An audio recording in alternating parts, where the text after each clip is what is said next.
تو ہر چیز اللہ تبارک تعالیٰ نے بہترین جو ہے نا تدبیر سے بنائی، بہترین ساخت پہ ہر چیز بنا دی اللہ تبارک تعالیٰ نے۔ آیت دیکھیں، آیت نمبر ہے 36 ہے، 26 ہے۔ پھر ہم نے زمین کو پھاڑ ڈالا، یعنی اس میں سے بیج نکلا۔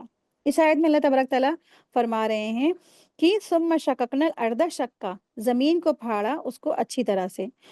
تو اللہ تبارک تعالیٰ نے بارش کے بعد کا مرحلہ بیان فرمایا ہے، یعنی جب پانی برستا ہے اس کے بعد زمین میں جو عمل ہوتا ہے وہ بھی اللہ تبارک تعالیٰ کے اختیارات میں ہی ہے۔ یعنی اگر انسان صرف اپنی خوراک کی چیزوں پر ہی غور کر لیتا تو اسے کبھی بھی اپنے پروردگار کی ناشکری کرنے کی جرت تک نہ ہوتی۔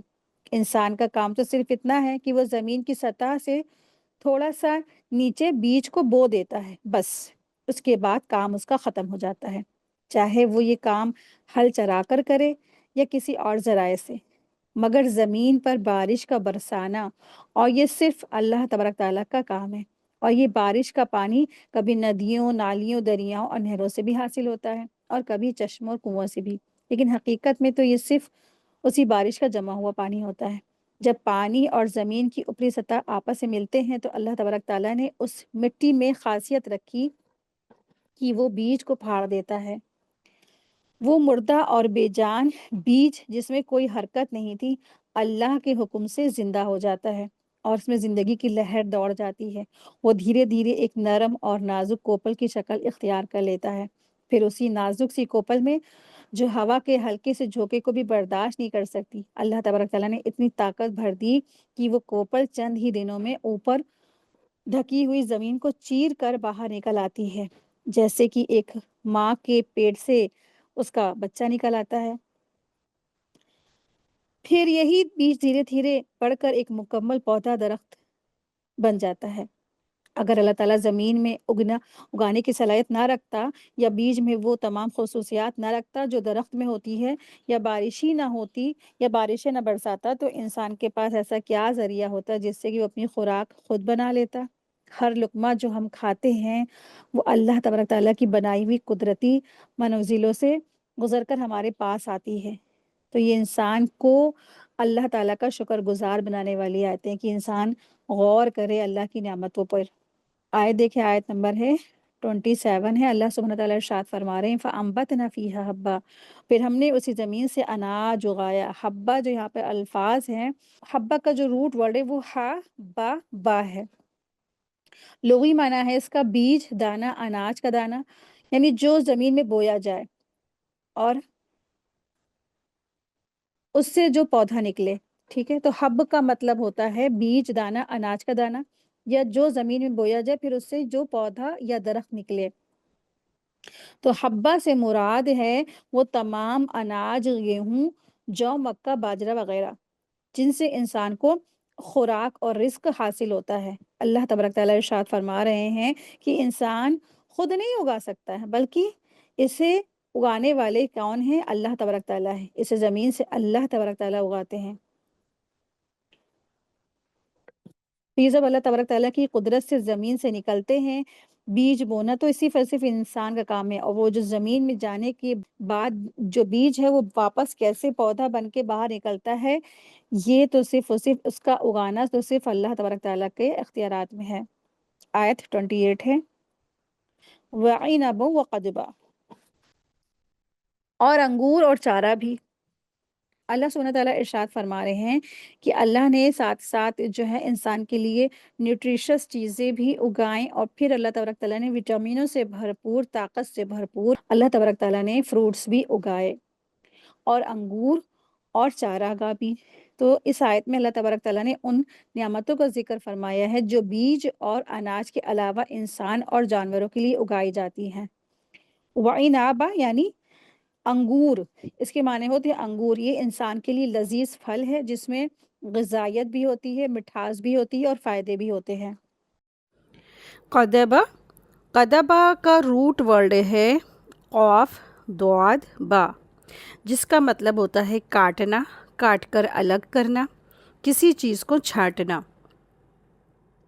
قدبہ کا مطلب ہے ہر وہ ہری، نرم، تازہ سبزی یا چارہ جو زمین سے اگتی ہے، کاٹی جاتی ہے اور انسان یا جانور کے کام آتی ہے، مثلاً ہری تازہ سبزیاں یا پتے دار ساگ سبزی، گرین لیوز، نرم پودے جو جانوروں کا چارہ بنتے ہیں، پیڑ کی نرم اور تازہ ٹہنیاں وغیرہ۔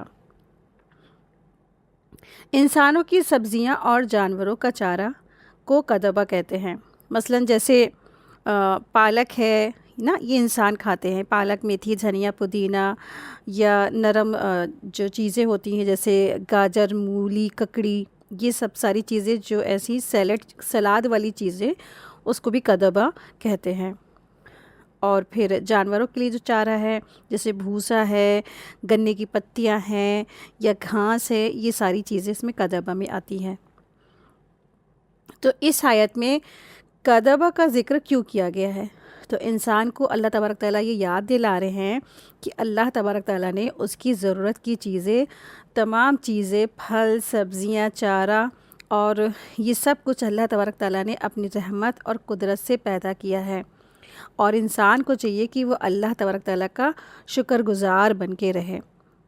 کدبہ میں انسان اور جانور دونوں کی غذا شامل ہے، یعنی تازہ ہرا بھرا چارہ جو جانوروں کے کھانے کے لیے گھاس، پتے اور دوسرے چارہ کی چیزیں ہیں، یہ بھی اللہ تبارک تعالیٰ زمین سے ہی اگاتے ہیں۔ آپ دیکھیں کہ اگر یہ جانور نہ کھاتے تو ہمیں دودھ کہاں سے نصیب ہوتا، ہمیں جو سویٹرز کہاں سے نصیب ہوتے، ہمیں گرم شالیں کہاں سے نصیب ہوتی، کیونکہ کچھ جانور ہیں وہ تو یہ سب گھاس پھوس کھا کر ہی اپنی زندگی گزارتے ہیں نا۔ ان کے سامنے اگر آپ میٹ رکھ دیں گے، بکرا رکھ دیں گے تو وہ نہیں کھائیں گے، وہ تو صرف یہ گھاس پھوس چارہ کھا کے زندہ رہتے ہیں۔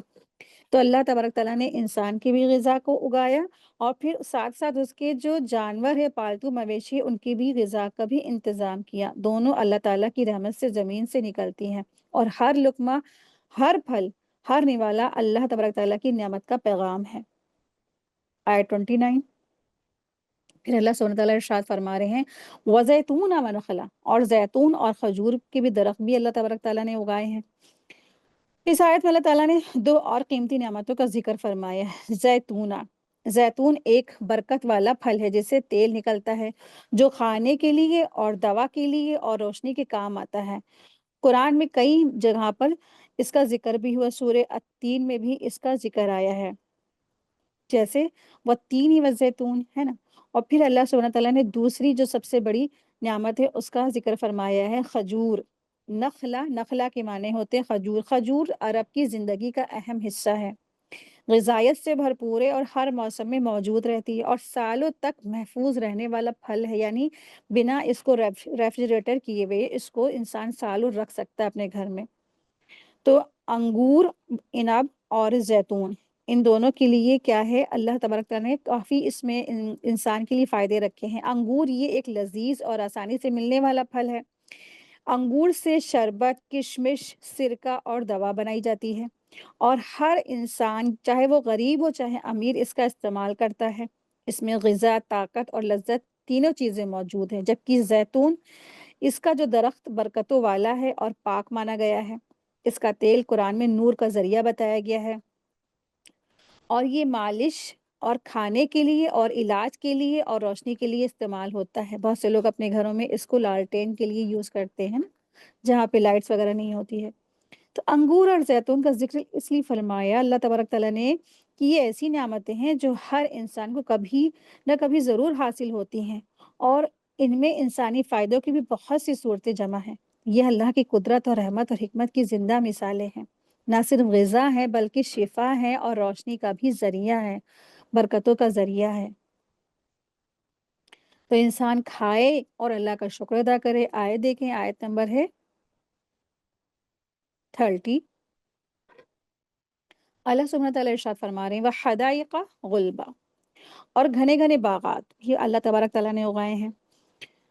تو حدائق کا جو لفظ آیا ہے، حدائق کا جو روٹ ورڈ ہے، ح، دال اور قاف ہے، اس کا لغوی معنی ہوتا ہے باغ، اور ایسا باغ جو چار دیواری سے گھرا ہوا ہو، جس میں ہریالی، درخت، پھل پھول اور پانی ہو، اور جو آنکھوں کو راحت اور دینے والا ہو۔ حدائق کا جو ورڈ ہے اس کا معنی ہوتا ہے باغات، باغ، ہرے بھرے باغ یا گارڈن۔ تو حدائقہ اس باغ کو کہا جاتا ہے جو جس کی 4 دیواریوں سے وہ گھرا ہوا ہو، یعنی ایسا باغ جو محفوظ ہو، جسے کسی نے سنوارا ہو اور سجایا ہو۔ اللہ تعالیٰ ارشاد فرما رہے ہیں کہ ہم نے زمین سے گھنے باغات اگائے جن میں بہت سے درخت ہوتے ہیں، ہریالی ہوتی ہیں، اور انسان کو آمدنی، اس سے پھل اور سایہ اور زینت سب کچھ ملتا ہے۔ اور پھر غلبہ غلاب کی جمع ہے، جس کا اصلی مطلب ہوتا ہے موٹی گردن والا، لیکن جب یہ باغ کے لیے بولا جاتا ہے تو درختوں کی صفت کے طور پر اس کو استعمال کیا جاتا ہے، تو اس کا مطلب ہوتا ہے یعنی ایسے درخت جو بے حد شاداب، گھنے، تندرست ہو، یعنی جن کی شاخیں آپس میں مل جائیں اور جن کا اوپری حصہ اتنا پھیلا ہوا ہو کہ روشنی تک نہ پہنچے۔ غلبہ یعنی گھنے اور مضبوط درخت، ایسے باغ جو مضبوط تنوں اور گھنے پتوں اور لمبی عمر والے ہوتے ہیں۔ ٹھیک ہے، حدائق غلبہ سے مراد ایسے باغات جو مضبوط اور گھنے درخت والے ہوں، جن سے انسانوں کو پھل بھی ملتا ہے، سایہ بھی ملتا ہے، زینت بھی ملتی ہے، اور معاش کا ذریعہ بھی ہوتے ہیں، لوگوں کے روزگار کا ذریعہ بھی ہوتے ہیں۔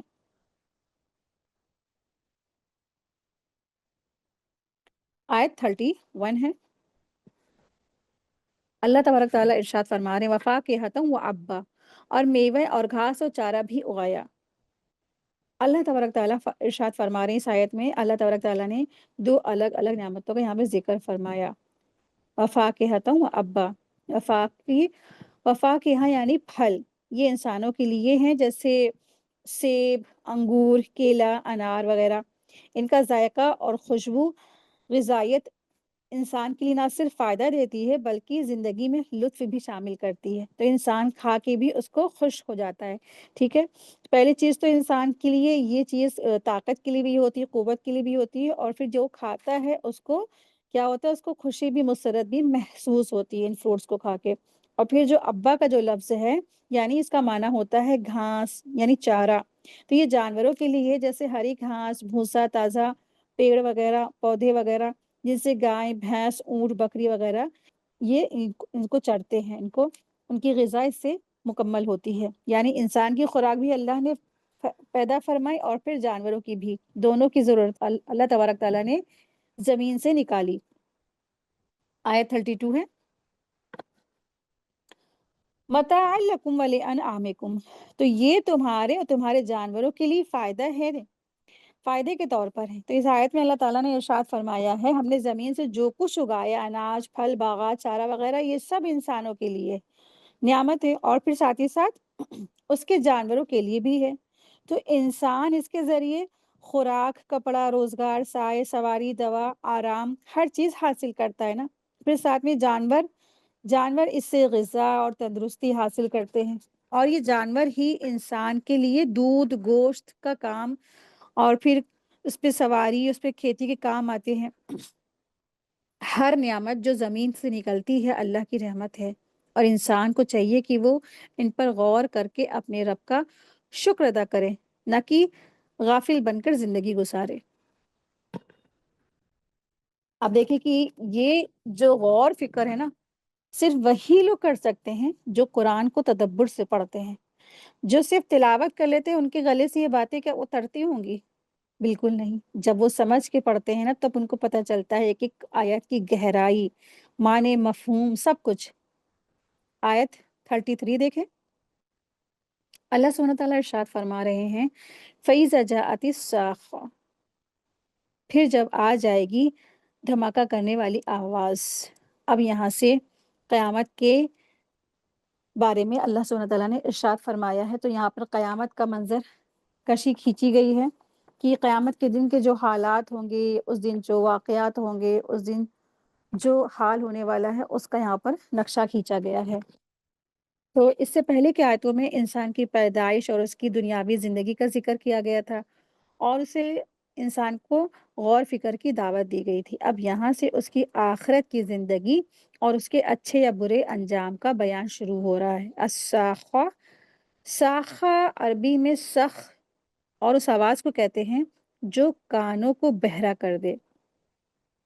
ٹھیک ہے، تو ساخہ یعنی عربی میں اس آواز کو کہتے ہیں جو کانوں کو بہرا کر دے، یعنی ایک بہت ہی سخت اور تیز اور خوفناک آواز جو کانوں کے پردے پھاڑ دے۔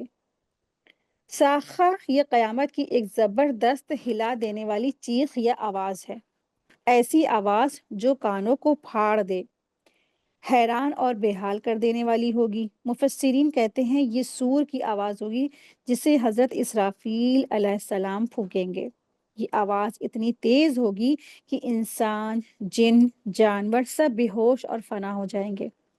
اور یہاں آیت میں صاخہ سے مراد قیامت ہے، اور یہ پہلے سور کے وقت، جو پہلا سور پھونکا جائے گا اس وقت کی حالت کو بیان فرمایا جا رہا ہے کہ جب قیامت آئے گی نا اور سور کی آواز اتنی زیادہ تیز، ہولناک، رعبدار ہوگی کہ لوگ سنتے ہی بہرے ہو جائیں گے، اور اس وقت ہر انسان خوف، حیرت اور پریشانی میں اپنے ہی حال پر گھبرایا ہوگا۔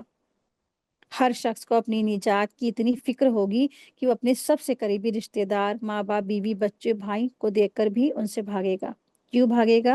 یا تو اس ڈر سے کہ کہیں کوئی اس سے اپنے کسی حق کا مطالبہ نہ کر دے، یا پھر اس وجہ سے کہ کوئی پریشانی اور بدحواسی کو نہ دیکھ لے،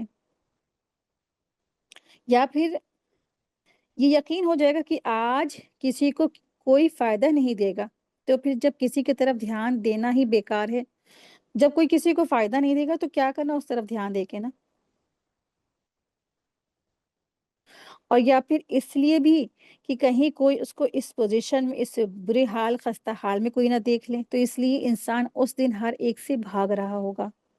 آیت دیکھیں، آیت نمبر ہے 34۔ اب وہی منظر آ گیا جب ایک دوسرے سے لوگ بھاگ رہے ہوں گے۔ یوم یفر المرء من اخیہ، جس دن انسان اپنے بھائی سے بھاگے گا۔ تو واقعی میں یہ آیتیں نا انسان کے رونگٹے کھڑے کر دینے والی آیتیں ہیں۔ بھائی تو ایسے ہوتے ہیں جو بھائی کو بالکل بیٹے کی طرح محبت کرتے ہیں، بیٹے کی طرح پالتے پوستے ہیں، اس کو بہت محبت کرتے ہیں، بہت زیادہ چاہتے ہیں، اور دنیا میں ہر اس کی پریشانی میں اپنے بھائی کا وہ ساتھ دے رہے ہوتے ہیں نا۔ لیکن اللہ سبحانہ تعالیٰ ارشاد فرما رہے، لیکن قیامت کے دن کیا ہوگا؟ وہ بھائی ہی اپنے بھائی سے بھاگے گا، وہ جو بھائی ہے نا اپنے بھائی سے بھاگے گا۔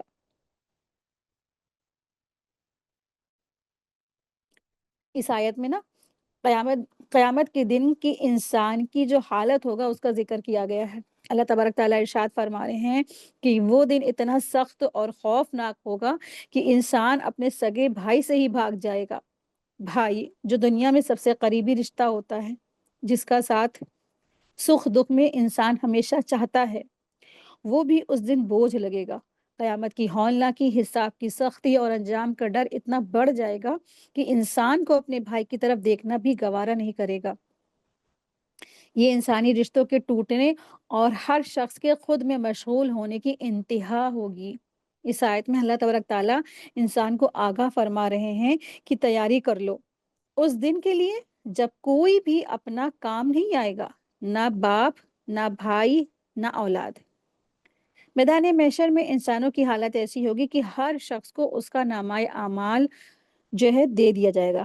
ہر انسان کو اس کا اعمال نامہ دے دیا جائے گا۔ جن کے اعمال نامے ان کے دائیں ہاتھ میں دیے جائیں گے، ان کے چہرے خوب روشن اور خوش خرم ہو جائیں گے، اور جن کو ان کے اعمال نامے بائیں ہاتھ میں یا پیٹھ کے پیچھے سے دیے جائیں گے تو ان کے چہرے گرد آلود اور سیاہ اور ذلت بھرے ہو جائیں گے۔ وہ اپنے اعمال نامے کو دیکھ کر پچھتائیں گے، ہاتھ کاٹیں گے، انگلیاں چبا جائیں گے اور کہیں گے کاش آج ہماری جگہ کسی اور کو پکڑ لیا جاتا۔ قیامت کے دن ہر شخص خود میں الجھا ہوا ہوگا۔ بھائی اپنے بھائی سے بھاگے گا، ماں باپ سے، بیوی بچوں سے، ہر رشتہ ٹوٹ جائے گا اس دن۔ اس دن نہ کوئی مدد کرے گا، نہ کوئی کسی کا بوجھ اٹھائے گا۔ کیوں؟ کیونکہ اس دن ہر ایک کو اپنے اپنے اعمال کا جواب دینا ہوگا۔ ٹھیک ہے، تو اس سے کیا پتہ چلتا ہے؟ تو جن رشتوں کی خاطر ہم اپنی عبادت کو چھوڑ دیتے ہیں نا، جن اولادوں کی وجہ سے مائیں اپنی نمازیں چھوڑ دیتی ہیں، جو بیویاں اپنے شوہر کی خاطر اپنے آپ کو گناہوں میں ملوث کراتی ہیں، جو بیٹے اپنی بیویوں کی خاطر، اپنی بہنوں کے اور اپنی ماؤں کی خاطر حرام حلال کا لحاظ نہیں کرتے، رشوتیں کھاتے ہیں نا، تو آپ دیکھ لیں کہ قیامت کے دن سے نا کوئی کام نہیں آنے والا ہے۔ تو بہت باریک یہاں میسج ہے، انسان غور فکر کریں، جب آخرت میں کوئی کام نہیں آئے گا تو ہم کیوں اپنے آج دنیا میں اپنے اعمال ہم برباد کر رہے ہیں؟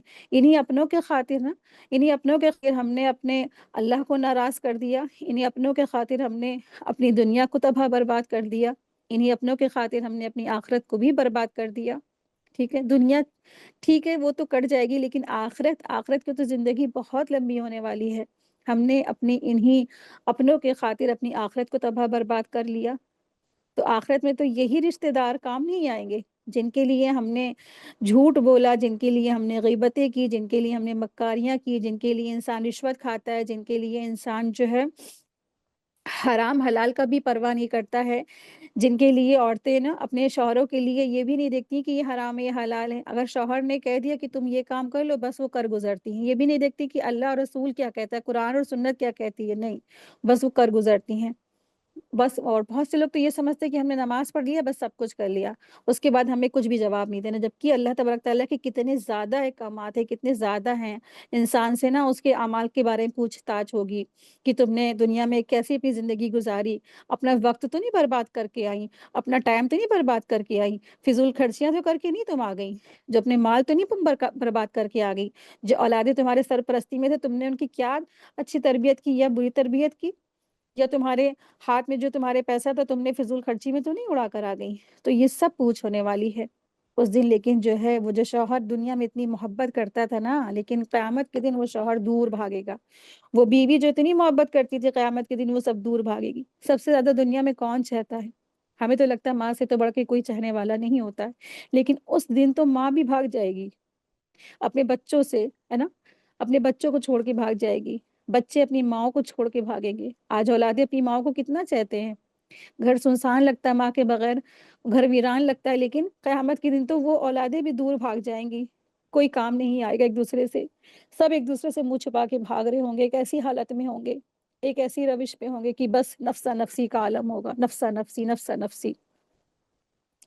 حضرت عائشہ رضی اللہ عنہا فرماتی ہیں کہ ایک بار جہنم کو یاد کر کے رو رہی تھی، رسول اللہ صلی اللہ علیہ وسلم نے ارشاد فرمایا، اے عائشہ کس چیز نے تجھے رلا دیا ہے؟ انہوں نے کہا میں نے جہنم کی آگ کو یاد کیا ہے اور رو پڑی۔ رسول اللہ صلی اللہ علیہ وسلم، کیا آپ قیامت کے دن اپنے گھر والوں کو پہچان پائیں گے؟ یعنی کہ آپ صلی اللہ علیہ وسلم سے وہ سوال کرتی ہیں، آپ صلی اللہ علیہ وسلم نے ارشاد فرمایا، 3 موقع ایسے ہوں گے جب کوئی کسی کو یاد نہیں کرے گا۔ پہلا موقع ہے جب اعمال تولے جائیں گے اور یہ معلوم نہیں ہوگا کہ نیکیوں والا پلڑا بھاری ہوگا یا ہلکا ہوگا۔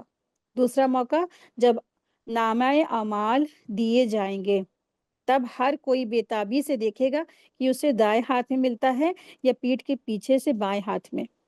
تیسرا موقع جب جہنم کے اوپر پلسرات رکھا جائے گا اور ہر شخص اس پر سے گزرے گا۔ یہ ابو داؤد کی حدیث تھی۔ اللہ تبارک تعالیٰ سے دعا ہے اللہ سبحانہ تعالیٰ ہم سب کے آخرت کے سارے مرحلوں کو آسان کر دے، آمین یا رب العالمین۔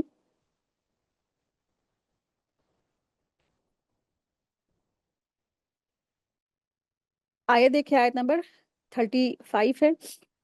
اللہ سبحانہ تعالیٰ ارشاد فرما رہے ہیں، وہی قیامت کا منظر ہے اور ہر انسان ایک دوسرے سے بھاگ رہا ہوگا، اور اپنی ماں سے اور اپنے باپ سے بھاگ رہا ہوگا۔ آیت 36 دیکھیں، اور اپنی بیوی سے اور اپنی اولاد سے بھاگے گا۔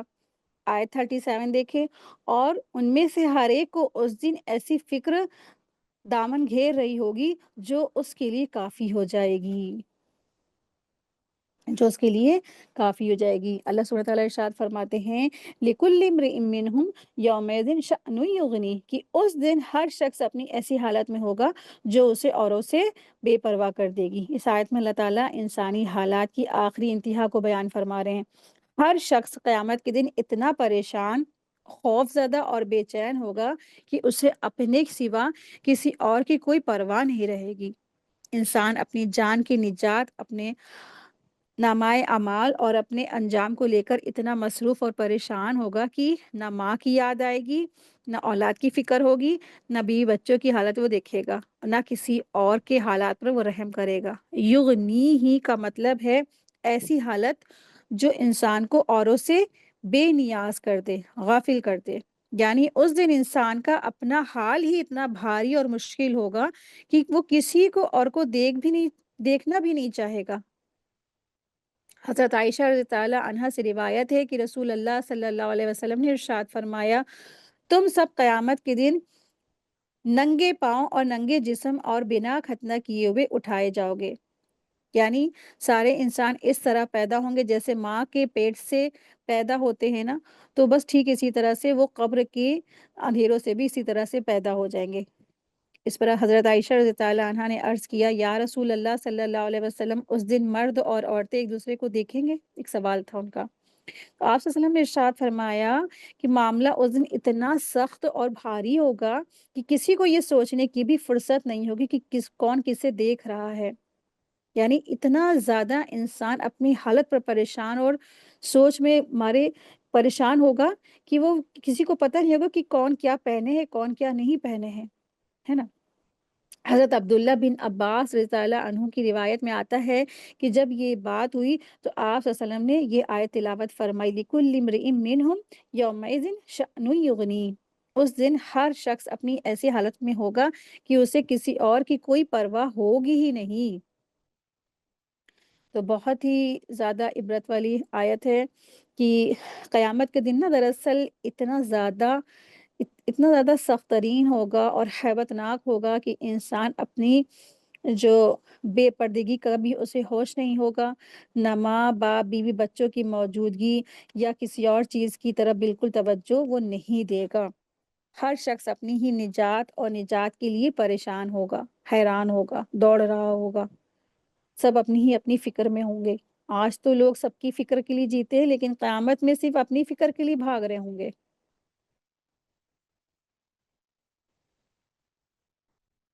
آیت 38 دیکھیں۔ اب یہاں سے ان لوگوں کا تذکرہ ہے جو لوگ اچھے کام کرتے تھے دنیا میں رہ کے، اور انہوں نے اچھی کوششیں کی، تو اس دن قیامت کے دن کچھ لوگوں کے جو چہرے ہوں گے، کچھ لوگوں کے چہروں سے ان کے اعمال جھلک رہے ہوں گے۔ یعنی جنہوں نے دنیا میں رہ کے اچھے اچھے کام کیے ہوں گے تو ان کے چہرے آخرت میں روشن ہوں گے، خوبصورت ہوں گے، چمکدار ہوں گے۔ اللہ سبحانہ تعالیٰ ارشاد فرماتے ہیں، وجوہ یومئذ مسفرہ، اس دن بہت سے چہرے روشن ہوں گے، تو کچھ چہرے ایسے ہوں گے جو قیامت کے دن چمک رہے ہوں گے، روشن ہوں گے۔ تو اس دن خوش نصیب لوگوں کے چہرے روشن ہوں گے، ان کے چہروں پر تازگی اور خوشی ہوگی، مسرت ہوگی، اور ان کے چہرے نعمتوں سے فیضیاب ہونے کے بارے میں بھی جان کر روشن ہو جائیں گے۔ ابن عباس رضی تعالیٰ عنہما کہتے ہیں یہ قیام اللیل کی وجہ سے ہوں گے، یعنی کہ جو روشن چہرے ہوں گے ان کے، وہ راتوں کو جگنے کی وجہ سے ہوں گے، یا پھر رات کی نماز کی کثرت کی وجہ سے چہرے دن کی طرح ان کے چمک رہے ہوں گے۔ ایک اور حدیث میں ہے کہ کچھ لوگوں کے جو چہرے چمک رہے ہوں گے اس وجہ سے کیونکہ ان کے وضو کی آثار کی وجہ سے ان کے چہرے چمک رہے ہوں گے، اور کچھ لوگوں کے چہرے اس لیے بھی چمک رہے ہوں گے کیونکہ وہ اللہ کے راستے میں غبار آلود ہوتے تھے، یعنی کہ دنیا میں رہ کے اللہ کے راستے میں فی سبیل اللہ جاتے تھے اور ان کے چہروں پہ ڈسٹ لگ جاتی تھی، تو لیکن اللہ کے جب اللہ نے قائم فرمائی اور پھر قیامت کا دن واقع ہوا تو ان کے چہرے کیا تھے؟ چمک رہے تھے۔ تو میدان محشر میں جو لوگ ہوں گے وہ دو گروہوں میں تقسیم ہو جائیں گے، ہر شخص کی پہچان اس کے چہرے سے ہی ظاہر کر دی جائے گی۔ جو لوگ اللہ کی فرما بردار اور متقی پرہیزگار ہوں گے ان کے چہرے روشن، خوشگوار اور مسکراتے ہوئے ہوں گے، ان کے چہروں سے سکون، تسکین اور کامیابی کی لہریں ٹپک رہی ہوں گی۔ کیوں؟ کیونکہ یہ لوگ دنیا میں ایمان اور نیک اعمال کے راستے پر چلتے رہے۔ داہکتم مستبشرہ، جو ہنستے ہوئے اور حشاش بشاش ہوں گے، یعنی کہ جو یہ نیک لوگ ہوں گے ان کے چہروں پر خوشی جھلک رہی ہوگی۔ آپ نے دیکھا ہوگا دنیا میں جب کوئی نا انسان کو بہت بڑی نعمت ملتی ہے، اس کی خواہش پوری ہوتی ہے تو اس کا چہرہ کتنا خرم خوشحال ہو جاتا ہے۔ ٹھیک اسی طرح سے جب نیک لوگوں کو قیامت کے دن اللہ تبارک تعالیٰ کامیابی کی خوشیاں دیں گے نا، اور پھر اعمال نامے سیدھے ہاتھ میں ملیں گے نا، تو پھر ان کا جب رزلٹ اچھا گزر جائے گا تو پھر وہ خوشیاں منا رہے ہوں گے، چہروں سے ان کی خوشیاں ظاہر ہو رہی ہوگی۔ پھر دوسری طرف جو دوسرا گروہ ہے ان کے بارے میں یہاں سے ذکر ہو رہا ہے، آیت 40 دیکھیں، اور بہت سے چہرے اس دن غبار آلود ہوں گے، لیکن دوسری طرف کچھ لوگ ایسے بھی ہوں گے جن کے چہرے اداس، غرد آلودہ اور بدحواسی کا شکار ہوں گے۔ ان کے چہروں سے ظاہر ہو رہا ہوگا کہ اندر سے بھی وہ غمگین ہے، شرمندگی اور افسوس میں وہ ڈوبے ہوئے ہیں۔ یہی وہ لوگ ہوں گے جو دنیا میں نافرمانی، بدعملی اور گناہ کے راستے پر چلتے رہے۔ ان کی شکلیں بتا رہی ہوں گی کہ وہ کس انجام کو پہنچنے والے ہیں۔ اس طرح حشر کے میدان میں لوگ دو گروپ میں بٹ جائیں گے، ایک نیک لوگ اور ایک بد قسم کے جو لوگ ہوں گے، بد کردار جو لوگ ہوں گے۔ تو غبرہ جو لفظ آیا یعنی غبار، گرد غبار، اور قطرہ کا معنی ہوتا ہے سیاہی اور اداسی کی چادر، یعنی وہ لوگ جو اللہ کے حکموں کو ٹھکرانے والے تھے، کافر و فاجر، جو نہ تو اللہ کی عبادت کرتے تھے اور نہ اس کے حکموں کی پرواہ رکھتے تھے، یہی وہ لوگ ہوں گے جو آج کی دنیا میں مفلس مسلمانوں کا مذاق اڑاتے تھے تو انہیں ذلیل سمجھتے، لیکن قیامت کے دن حقیقت کھل کر سامنے آ جائے گی۔ ہر چہرہ اس کی دنیاوی زندگی کا آئینہ ہوگا۔ جو دنیا میں لوگ دوسروں کو حقیر سمجھتے تھے، تکبر میں مبتلا تھے اور انکاری تھے، لیکن آخرت میں ان کے چہروں پر گرد آلود ہوگی، ان کے سیاہ چہرے کر دیے جائیں گے، اور ان کے چہروں پر کیا ہوگا؟ سیاہ ہو رہی ہوں گی، چہرے سیاہ کر دیے جائیں گے۔ آیت 41 دیکھیں، جن پر سیاہی چڑھی ہوئی ہوگی تو ترحقوہا قطرہ، یعنی ان کے جو چہرے ہوں گے اس کے اوپر زبردست جو ہے وہ کالے ہوں گے اور سیاہ ہو جائیں گے۔ ایک تو چہرہ غرد آلود، اور پھر کیا ہے؟ روشن کے اپوزٹ سیاہ ہو جائیں گے، ان کے چہرے بالکل سیاہ ہو جائیں گے اور ان کے چہروں پر افسوس ظاہر ہو رہا ہوگا۔ آیت دیکھیں، آیت اولئک هم الکفرۃ الفجرہ، یہی لوگ ہیں جو کافر اور فاجر ہیں۔ اس آیت میں اللہ تبارک تعالیٰ نے ان لوگوں کا حقیقی تعارف کرا رہے ہیں جن کے بارے میں پچھلی 2 آیتوں میں فرمایا کہ ان کے چہروں پر غبار، سیاہی اور ذلت چھائی ہوئی ہوگی۔ اب بتایا جا رہا ہے کہ آخر یہ لوگ ہیں کون؟ الکفرہ۔ تو الکفرہ کا روٹ ورڈ ہے کاف فا را، اس کا مطلب ہوتا ہے ڈھانک دینا، چھپا دینا۔ عرب میں کسان جب بیج زمین میں دفن کرتا تھا تو اسے کفرہ کہا جاتا تھا۔